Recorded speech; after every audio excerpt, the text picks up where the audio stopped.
নির্বাচন বিরোধী লড়াইয়ের সৈনিক হিসেবে চিনি বা এই ধরনের কথাবার্তা এবং বক্তব্য দিয়েছেন তাদেরকে উদ্দেশ্য করে বলছি, কোথায় ফরহাদ মাজহার, কোথায় ফরিদা ম্যাডাম?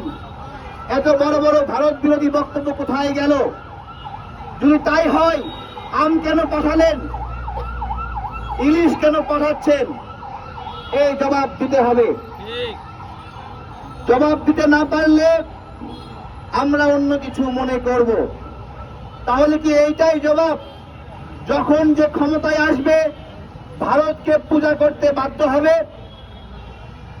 এইটা আমাদের কত বড় সংকট তা আমরা বুঝতে পারছি না। হয়তোবা আমরা এই সরকারকে বলবো, আপনারা এমন একটা আচরণ করেছিলেন যে ভারতের চোখে চোখ রেখে কথা বলবেন।